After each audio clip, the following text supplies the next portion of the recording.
এদের যে dress up ছবি তুলবো না, তাহলে আমরা দুজন তুলবো। কারেন্ট চলে গেল জ্ঞানের মধ্যে। তো যাই, ভালো লাগছে, অনেকদিন পর এভাবে বন্ধুরা মিলে ঘুরছি। ভুল হয়েছে, ক্ষমা করে দেন। ঢুকে দেখছি মাছের বাজার, মানে জায়গায় নাই। আমিও দেখলাম। আসসালামু আলাইকুম, আমি অর্ক, সবাইকে স্বাগতম নতুন একটা ডেইলি ভ্লগে। আজকের ভ্লগটা স্পেশাল হতে যাচ্ছে।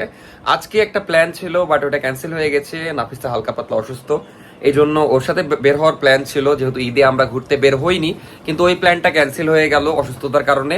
বাট নতুন প্ল্যান হয়েছে, মানে কালকে আমার একটা বন্ধু জোহা নক দিয়েছিল, ওর সাথে অনেকদিন দেখা নাই, তো ওই বললো যে বন্ধুরা মিলে ঘুরতে বের হই। তারপরে আমি ফাইনাল করলাম আজকে।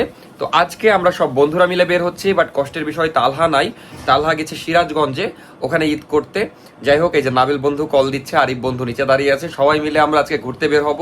আর জোহাকেও আজকে অনেকদিন পর দেখতে পারবেন। তো আজকে বন্ধুরা মিলে ঈদ করতে বের হচ্ছি বলা যায়। এই যে সুন্দর পাঞ্জাবি পরে রেডি হয়ে গেছি, সবাইকে পাঞ্জাবি পরতে বলেছি। এখন বের হওয়া যাক। আজকের ভিডিও দেখতে থাকেন, আশা করি ভালো লাগবে। আজকে হলো ঈদ ডে 2। বের হয়ে গেলাম। আমি ভেবেছি আরিফ চলে এসেছে, দেখছি ওই এখনো অর্ডার দেয়, মানে এখনো পৌঁছায়নি। আমি সবার আগে চলে এসেছি। নাবিল আবার ওর গ্রামের বাসায় ছিল, ওখান থেকে চলে এসেছে।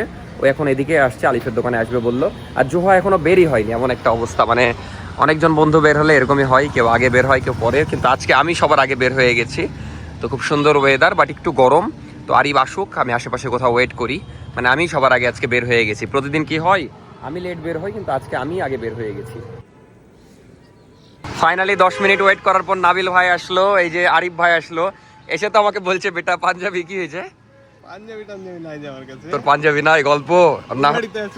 বুঝতে পেরেছি যে এখন কেউ জানতো না যে আমি আর জোহাই ডিসকাস করেছি। আমাদেরকে বলবি না, জানাবি না। আর ঈদের দিন ওই পাঞ্জাবি পরেছে, আমি আবার অন্য জিনিস পরেছি। আজকে আবার ওই নরমালি রেডি হয়েছে, আমি পাঞ্জাবি পরেছি। আচ্ছা যাই হোক, এটা বলা ভুল হয়ে গেছে, মানে বলা হয়নি, ভুল হয়ে গেছে, সরি। জোহার আমি ডিসকাস করেছি। যাই হোক, এখন জোহার বাড়ির ওদিকে যাব। কিন্তু ওয়েদার আজকে জোস হয়ে আছে, মানে খুবই সুন্দর। আর কালকে তো যে ভয়ঙ্কর বৃষ্টি হয়েছে। এখন যাচ্ছি জোহার বাসায়, ওকে যে তুলবো, দেন একটু রিক্সায় ঘুরবো। তারপর এদের খুবই বিগার, কারণ ওদেরকে বলিনি যে আমরা পাঞ্জাবি পরবো। আমি আর জোহার ডিসকাস করেছি, তুই তো বের হয়ে গেছিলি। যাই হোক, সরি, আমারই দোষ। আর দেখা যাচ্ছে আরিফকেও বলা হয়নি, বললে সবাই মিলে পাঞ্জাবি পরলে। না, এখন আমার দোকান খোলা থাকলে আমি দুইজনকে দুইটা পাঞ্জাবি পরে দিতাম, বাট আজকে সবও বন্ধ। যাই হোক, এখন যাচ্ছি জোহার বাসায়। সবের ম্যানেজাররা দেখছি কোন বন জঙ্গলে ঘুরে বেড়াচ্ছে, দেখি স্টোরি। যাই হোক, এখন জোহার বাসায় যাই। শহর এখনো ফাঁকা ফাঁকা, ভালোই লাগছে ঘুরতে। নামতে বললি তুই কেন নামবি? কি সুন্দর টাইমিং, আমরাও এসেছি, জোহাও চলে এসেছে। বেটা আমার সাথে ম্যাচিং। না, এটা প্ল্যান ছিল না, মানে কাছাকাছি চলে গেছে। জানোয়ার এক একটা। আমি উঠবো, ওদেরকে বলা হয়নি বেটা, সরি। তোরা প্ল্যান করেছিস, আমাদেরকে বল। তুই তো এই গেঞ্জি বেটা বাড়িতে পরে থাকিস। ঈদের দিন, ঈদ ডে 2 আজকে। তো ঘুমাছিলাম বেটা। আচ্ছা সমস্যা নাই, বাদ দে। ঈদের দিন সবসময় পাঞ্জাবি পরে থাকি। দুইজন পাঞ্জাবি, দুইজন কাপল। নাফিসা সতীন জোহা। আরে না, ওটার কথা বলি। হেভি লাগছে তো রাস্তা, ধরুন। চলে আসলাম তালাইমারি, দেন এসে একটা রিক্সা নিলাম। 1 ঘন্টার চুক্তি করলাম, ঘুরবো তাই, কারণ সবাই ঘোরাঘুরি করছে, আমরা একটু রিক্সায় ঘুরি, ভালোই লাগবে আশা করি। যদিও আজকের দিনে রিক্সা ভাড়া একদম লাখ টাকা, মানে আমাদের বাসা থেকে এখানে আসতে 80 টাকা নিল, যেখানে নর্মালি 40-50 টাকা হয়। আমরা রিক্সায় ঘুরতে ঘুরতে এখানে দাঁড়ালাম, এখন আমরা ছবি তুলবো। কিন্তু এদের যে ড্রেস আপ, ছবি তুলবো না, তাহলে আমরা দুজন তুলবো না। আপনারাই দেখেন, আমাদের আসলে পাঞ্জাবি এমন ভাবে ম্যাচিং হয়ে গেছে, এরকম না যে আমরা কালার ম্যাচিং করেছি, কিন্তু মিলে গেছে। এখন ছবি তুললে ওরকমই লাগবে, তাও তুলবো আমরা, সবাই মিলেই তুলবো, প্যারা নাই। না বেটা, সবাই মিলেই, মামা তুলে দিবে, দরকার হলে 4 জন মিলেই তুলবো। আলহামদুলিল্লাহ, আমাদের ফটোশুট ডান করলে বন্ধুত্ব শেষ। তো আমি আর জোহার সুন্দর সুন্দর ছবি তুললাম, মাঝখানে নাবিলকে নিয়েও একটা তুললাম, সেটা খুবই জোশ হয়েছে। এই যে দেখাচ্ছি পাশে, মানে বন্ধু যখন ঈদের জামা পরে আসতে ভুলে যায়, ক্যাপশনটা এরকম কিছুটা হবে। খুবই জোশ লাগছে, আপনারা কমেন্টে জানাবেন কেমন লাগছে। ওদেরও 2 দিন ঈদ চলে, এটা আমাদের একদিনে ঈদ থেকে শেষ। ওই বলছে তোদেরই 2 দিন ঈদ চলে, আমাদের একদিন ঈদ চলে। ঈদের রাত থেকে মনে হচ্ছে ঈদ শেষ। আমারও তো ঈদ প্রতিদিন। কিভাবে ওভাবেই এই কোনো কাজ শুরু হয়, আমি বাইরে হওয়ার পর এটা ঠিক করে। এই যে নাবিলদের কলেজ, বেটা তুই বের হলে গেট বানায় নাকি? গেট বানায়, বিল্ডিং বানায়। এখন তো মহিলা কলেজেও গেট বানাচ্ছে। মহিলা কলেজে ঢোকার স্বপ্নই থেকে গেল বেটা। ও হ্যাঁ, তোর তো স্বপ্ন ছিল। ভালো পরীক্ষাটা দিব অন্তত ওখানে। নাবিলের মহিলা কলেজের পড়ার অনেক ইচ্ছা। পরীক্ষা দিয়েছিস? মানে পরিস্থিতি নেই। তো চলে আসলাম রাজশাহীর সবচেয়ে ক্লাসি জায়গা সিএনবি, বুঝলাম তারা হাসছে কেন। তো এখানে দেখতেই পাচ্ছেন অনেক ভিড়, কারণ এখানেই সবাই ঈদ করে। হ্যাঁ ক্লাসে ছিল, আমরা 2 এ যখন পড়তাম তখন অনেক জোর ছিল, বাট এখন আসলে পরিবেশ ভালো কিন্তু আগের মতো নয়। বাট রাস্তাটা সুন্দর, এটার প্রশংসা করতেই হবে। দেখতেই পাচ্ছেন কি লেভেলের ভিড়, অস্থির লাগছে সব মিলিয়ে। এখন আমরা ঘুরতে ঘুরতে কোথায় যাচ্ছি নিজেরাও জানি না। আল্লাহ যেদিক নিয়ে যায়, যেদিক ফুরসত চায়।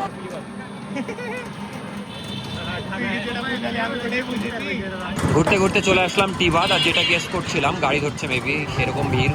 গাড়ি ধরাটা বিষয়, হ্যাঁ গাড়ি ধরছে, কারণ ধরবে স্বাভাবিক, ঈদের দিন ধরেনি কিন্তু তারপর থেকে ধরবে।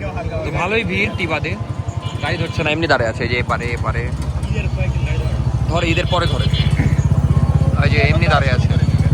কিন্তু এখানে ঢোকার পর মনে হচ্ছে যে আমার ভুল হয়েছে, আমাকে ক্ষমা করে দেন। যে ভিড়, আমরা তো টিবাদ নামবই না, এটার প্রশ্নই আসে না, কারণ এখন প্রচুর ভিড় থাকবে। শহরের মানুষ প্লাস যে আশেপাশের সবাই ঘুরতে এসেছে টিবাদে, তো অনেক ভিড় থাকবে। তো অন্যদিকে যাবো, জাস্ট ভাবছিলাম যে এদিক দিয়ে যাবো, এটাই ভুল, কারণ এখান থেকে বের হতে কতক্ষণ লাগবে আল্লাহ জানে, ভয়ঙ্কর জ্যাম। এই যে দেখেন অন্য লেভেলের জ্যাম, একটু ভালোই লাগছে, পুরা শহর ঘোরা হচ্ছে। তো ঘুরতে ঘুরতে সন্ধ্যা হয়ে গেল, হয়েছে হর এলাকা, তো এই জন্য সুন্দর। যাই হোক, আকাশটা এখন খুবই সুন্দর হয়েছে, মাশাআল্লাহ খুবই সুন্দর লাগছে। সুন্দর আকাশ অন্যরকম, বলছে হর এলাকার আকাশ। ওটা ভেড়ি পাড়া মহিষবাথানের এলাকা না। আজকে ক্লিপটা দেখলাম তো মনোরথা এক্সপ্রেসে, অল্লে অল্লে না, আরেকবার ভাই প্লিজ। ভালোভাবে গাইতে গেছে বেটা, আমিও দেখলাম, আমিও ক্লিপ দেখলাম একটু আগে। ও ড্যাম নালা বন্ধ কর। তো অনেকদিন পর আমরা এভাবে ঘুরছি দেশের মাটি না, ওই একটা যে মিম ভাইরাল হয়েছে, তো ওই গান বলার চেষ্টা করছি, বনলতা এক্সপ্রেসে। যাই হোক, এতক্ষণ আমরা রিক্সায় ঘুরছিলাম, এখন আমরা একটা রেস্টুরেন্টে গিয়ে বসবো। এখন দেখা যাক, মানে ঈদের সময় রাজশাহীতে একে তো রেস্টুরেন্ট কম খোলা থাকে, যেগুলো খোলা থাকে জায়গা পাওয়া যায় না। তো আমরা দেখি জায়গা পাই কিনা। এখন হিলিয়ামের দিকে যাচ্ছি, এখানে জায়গা পাওয়ার, কারেন্ট চলে গেল জ্ঞানের মধ্যে। তো যাই, ভালো লাগছে, অনেকদিন পর এভাবে বন্ধুরা মিলে ঘুরছি। ভুল হয়েছে, ক্ষমা করে দেন। ঢুকে দেখছি মাছের বাজার, মানে জায়গায় নাই, কষ্ট করে হুদাই চারতলা উঠলাম। চল, ভয়ঙ্কর অবস্থা, পা রাখার জায়গা নাই, মানে সিট দেখা যাচ্ছে 100টা হলে মানুষ 400টা, এমন একটা অবস্থা। এই আমি কখন বললাম, অনেস্টলি জাস্ট কষ্ট করে চারতলা উঠাই হলো আর নামাই হলো। বললাম মাঝে মধ্যে শুনতে হয়। এ কি বাংলাদেশ কেমন দেখেন আপনারাই, মানে কি বলবো, দেশের মাটি, এবার দেশের মাটি শুরু করে দিয়েছে। মানে কিসের সাথে বাড়ি খেলাম, ওই যে ওয়াইফাই এর যে ইয়া থাকে কি জানো, একটা বক্স টাইপের, ওটা মুখের সামনে ঝুলছে, আর অন্ধকারে কি করে দেখবো, তার উপর দিয়ে ব্লগ করছি। যাই হোক, এখন যাচ্ছি আমরা রয়্যাল রাজে, দেখা যাক জায়গা পাই কিনা। আশা করছি ওখানেও জায়গা পাওয়া যাবে না। তো রয়্যাল রাজ যাওয়ার পথে ক্যান্সেল হয়ে গেল। এই যে কদ্দুস রেস্টুরেন্ট, এটাও দেখছি ভর্তি। এখন আমরা পিৎজা বার্গে যাচ্ছি, দেখি। হ্যাঁ, এখান থেকে ভাজা খেয়ে বাড়ি, দেখা যাক, কারণ মানে অতিরিক্ত ভিড়, অতিরিক্ত। তো পিৎজা বার্গে আমরা যাইনি, কারণ বুঝতেই পারলাম ফাঁকা থাকবে, ফাঁকা থাকবে, ভর্তি থাকবে, এই জন্য আমরা রয়্যাল রাজে আসলাম। এখন যাচ্ছি, দেখা যাক ফাঁকা থাকে কিনা। বাট এখান থেকে ভিউ পাওয়া যাচ্ছে সুন্দর, আমি এটাই গেস করছিলাম, সুন্দর ভিউ। বাট মানে মিরর দেখা যাচ্ছে সুন্দর, এই জন্য সুন্দর লাগছে।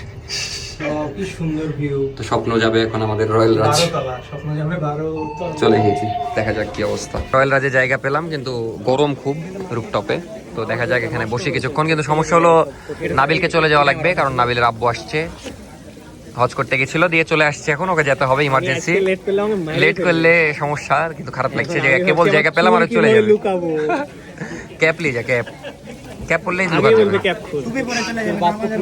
আচ্ছা দেখা যাক আমরা কি করি, আগে ডিসিশন নিই কোনো একটা। চলে আসলো আমাদের ফুড, এটা 850 টাকার প্যাকেজ। এটা আবার বাইরে হলে 300-400 টাকা হয়তো খুব জোর। এটা আলুটা কি বিদেশি? হ্যাঁ মেবি না, জোয়া টেস্ট করছে। যাই হোক, আমরা খাওয়া দাওয়া করি। কষ্টের বিষয় নাবিল চলে গেল একটু আগেই, কারণ নাবিল তার আব্বুকে রিসিভ করতে যাবে, যেহেতু অনেক দূর থেকে আসছে। তো এখন আমরা ফুডটা এনজয় করি, আমি আবার বসে বসে এডিট করছি। আর তো আলহামদুলিল্লাহ খাওয়া দাওয়া শেষ, মোটামুটি ভালোই ছিল। এই যে বিল দিয়ে গেল 850 টাকা, ঈদের জন্য স্পেশাল প্যাকেজ। তো আর আরিবের পিছের ব্যাকগ্রাউন্ড অনেক জোস, আপনাদেরকে দেখাই। এই যে চাঁদ দেখা যাচ্ছে এখান থেকে, খুবই সুন্দর লাগছে মোটামুটি, বাট গরম অনেক। আর জোহাকে কিন্তু আপনারা অনেকদিন পর ব্লগে দেখছেন, আপনারা মাঝে মাঝে মেনশনও করতেন জোহাকে সেই ফর্সা লাগছে না। জোহা বন্ধু আমাদের ফর্সাই, বল তোকে দেখা যাচ্ছিল না কেন, তুই নিখোঁজ হয়ে গেছিলি কেন? ডিপ্রেশনে নাকি? হ্যাঁ ডিপ্রেশন না এমনি। যাই হোক, এখন ডিপ্রেশন কেটে গেছে আলহামদুলিল্লাহ। তো অনেকদিন পর সব বন্ধুরা বসে আছে, যদিও মেলা বন্ধু মিসিং, অনেক বন্ধু নাই। ওটাই আমরা দেখছি, আগে দেখা যাচ্ছে বের হলে 7-8 জন 10 জন হয়ে যেত, বাট এখন এই যে আমরা 3 জন বসে আছি, নাবিল ছিল ওই তো গেল, তো 4-5 জনই। তালা থাকলে তালাও থাকতো, বাট ভিউটা জোস লাগছে। হ্যাঁ, সবাই সবার কাজে ব্যস্ত। আর এটাই, আরো বয়স হয়ে গেলে দেখা যাচ্ছে এই যে 3 জন বসে আছি, 3 জনও বসে থাকা হবে কিনা আল্লাহ জানে। যাই হোক, আর এখানে বসে বসে আমি এডিট করে নিলাম, একটু পরে উঠবো আমরা। জোহা আরেক জায়গায় যাবে, আমি আবার আরেক জায়গায় যাবো। তো এই ছিল আজকের ভিডিও, পরে আর ভিডিও নেওয়া হয়নি, তার কাহিনী এবার আমি শর্টে বলে দিই। দেখা যাচ্ছে ওইখান থেকে তারপরে আমরা 9টার দিকে বের হয়ে গেলাম, আর আমি লাস্টের দিকে ভিডিও বেশি করতে পারিনি, তার কারণ হলো আমার ভিডিও এডিট করছিলাম, এক্সপোর্ট করছিলাম, আর ওগুলো সময় তো ভিডিও নেওয়া যায় না। তারপরে ওইখান থেকে বন্ধুদেরকে বিদায় দিয়ে দিলাম। আরিফ ছিল সাথে, আরিফকে নিয়ে গেছিলাম এক আন্টির বাসায়। আন্টি আমার জন্য ঈদের মাংস রেখেছিল, সেটা নিতে গেছিলাম। তারপরে নাস্তা টাস্তা করে আস্তে আস্তে বাসায় আস্তে আস্তে 11টা বেজে গেছিল, দেন বাসায় ঢুকে গেছিলাম ওই সময়। তো আর ক্লিপ নেওয়া হয়নি পরে। দেন বাসায় ঢুকে তো খাওয়া দাওয়া করে আগে আগে ঘুমায় গেছিলাম কালকে, এই জন্য কালকে আর পরে ভ্লগ করা হয়নি। আমি এডিট করতে যেয়ে দেখছি, এই ক্লিপ তো আমি পরে নিচ্ছি, এডিট করতে যেয়ে দেখছি যে ভ্লগ অনেক ছোট হয়ে গেছে, এর জন্য আমাকে মাফ করবেন। ইনশাল্লাহ নেক্সট ভ্লগ আপনাদের ভালো লাগবে, স্পেশাল করে সুন্দর করে করার চেষ্টা করব, কারণ নেক্সট ভ্লগ পাবেন আপনারা শ্বশুর বাড়ি যাওয়ার ভ্লগ, অবশ্যই ভালো হবে, কারণ আপনারা বগুড়ার ভ্লগ অনেক পছন্দ করেন। আর ইনশাল্লাহ এবারে যেহেতু যেয়ে থাকবো, বগুড়াতে যেও ভ্লগ করার চেষ্টা করব। বগুড়ার কোথায়, মানে এর আগে তো মোমোইন গেছি, অনেক জায়গায় গেছি, কোথায় যাওয়া যায় স্পেশাল কোনো জায়গা যদি আপনাদের মাথায় থাকে বা বগুড়ার কেউ থাকেন সাজেস্ট করতে পারবেন, তাহলে আমরা যাব। যেহেতু হাতে 3 দিন সময় থাকবে, ওখানে যে ঘোরার অপশন থাকবে একদিন, প্যারা নাই। আপনারা যদি ভালো একটা জায়গা সাজেস্ট করেন, আমরা অবশ্যই যাওয়ার চেষ্টা করব। তো যাই হোক, এই ভ্লগ আমি আজকে এখানে শেষ করে দিচ্ছি, ছোট হয়ে গেছে, মাফ করবেন, কিছু করার নাই। যারা এখনো সাবস্ক্রাইব করেননি সাবস্ক্রাইব করে দিবেন। টাটা, আল্লাহ হাফেজ, দেখা হচ্ছে নেক্সট ভ্লগে।